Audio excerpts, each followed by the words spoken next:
There it is. Very pretty. Yep. So everybody, what we're going to do is, we are not going to do too much stopping on the way to the gopher tortoises. So we've pretty much seen and talked about all the things that we're going to see in between here and there. So we're just going to head to the gopher tortoises right now. Yeah. And just enjoy the surroundings. Exactly. Enjoy taking a walk. Are these the fire breaks? These are the fire breaks. Absolutely. Okay, so that is a corn snake. Can I touch it? No. No. Where is it? It's on the ground. I think you want to look with your eyes first of all. I see it. Whoa. Is that a poisonous snake? No, it is not. Corn snakes eat rodents, and they might even get up into a tree and eat a bird. It's more scared. Beautiful. That is huge. It's a good snake. Absolutely. It's a good snake. Yeah. It is not, this is not a poisonous snake. It's not a viper. I'm pretty sure it was a corn snake. Was orange? It was orange. Yeah, yellowy orange, Yeah. brown markings. Yeah. Where's the snake? I saw it crawl into this saw palmetto here. Oh, you did? Yes, but maybe it scurried How off. long was it, Elijah? He was moving pretty fast. Yeah, probably about a foot, maybe a little more. Like a little bit. Yeah, that's what I would say.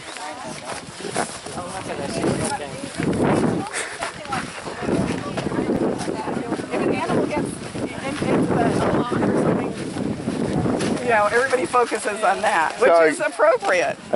Okay, we're going to go down this way.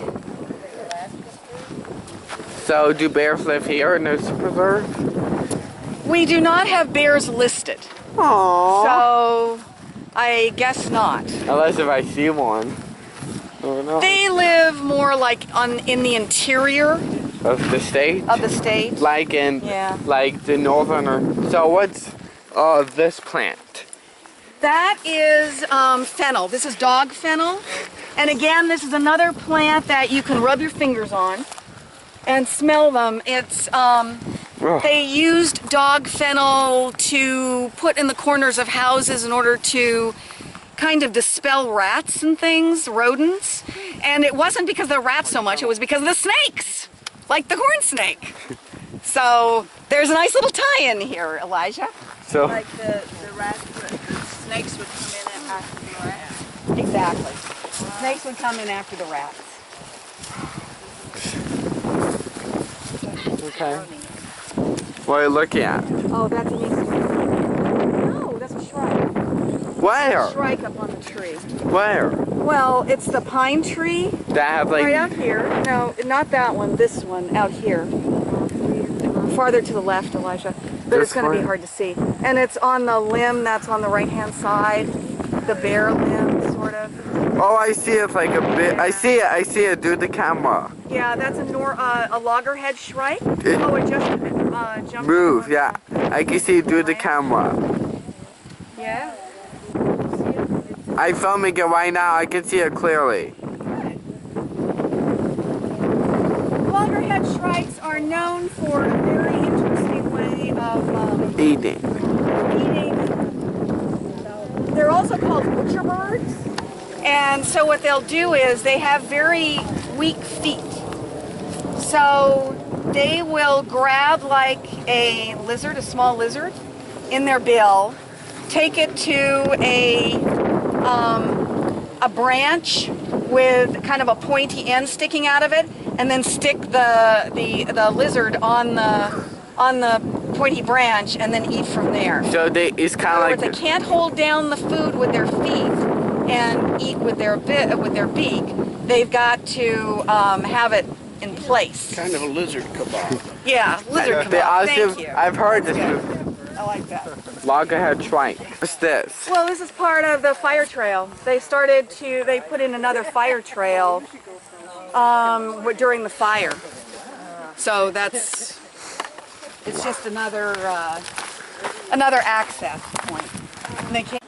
Now we're going to see actually a wonderful gopher tortoise burrow that we'll see the entrance and everything. But this is a good place to start y'all watching for them.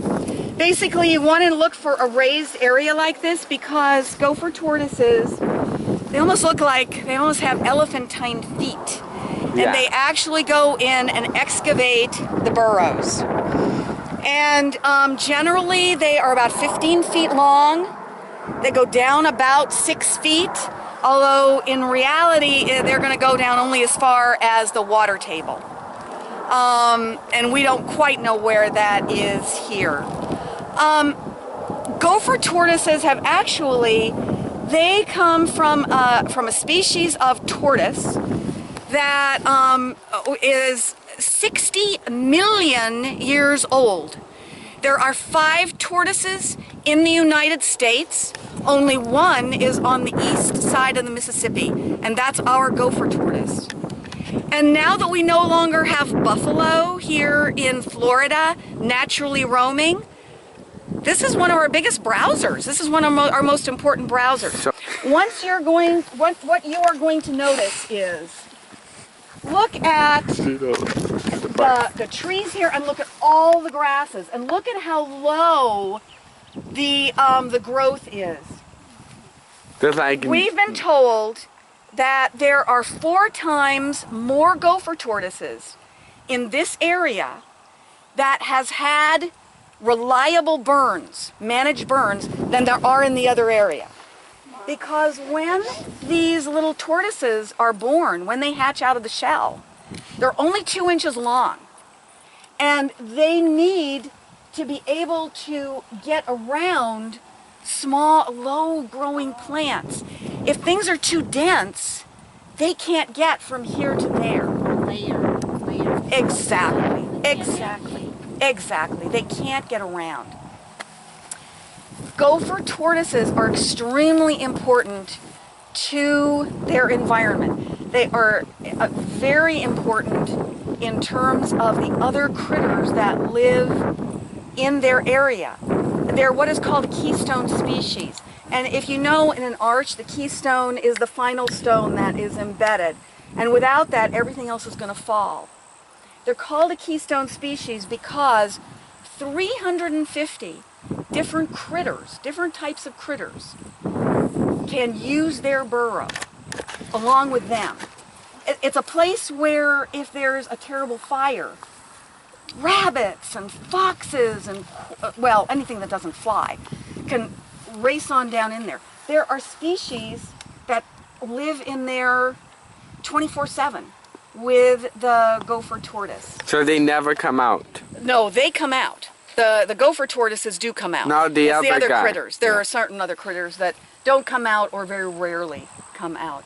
But they're microorganisms that are important in and around. They're important for other reasons. So they say that Pine Island Flatwoods is managed for the gopher tortoise, which sounds a little bit crazy, but all that it means is that the gopher tortoise, in its 60 million years here, has developed certain needs. And those are the same needs as this Pine Flatwoods is. They're all these plants. So they all are symbiotically related. And so if you manage for the gopher tortoise, for good gopher tortoise habitat, it's good habitat for everything else around. And did you say how big a gopher tortoise got? Well, you know, I have read that they get up to be 12 inches, but somebody else, and Ron, who was it that you guys we found one. saved one? On the road that was this big. Oh, yeah. I've seen them well over a foot long. They weigh probably Yeah, I've seen one 10 or 15 about, pounds. 10 pounds? Okay. I've seen ones about twice the size of your hat. Oh, my. That would be big. That would be very big, yeah. They'll live to be about 60 years old, too.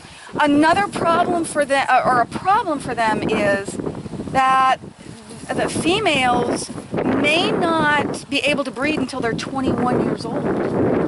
And then they only lay, they may lay eggs every year, but they figure that it's only every 8 to 10 years that that they actually hatch, because they generally lay them on the ridge just outside their burrow, and raccoons can get at them, armadillos, fire ants can get at them, and so there's a lot of loss.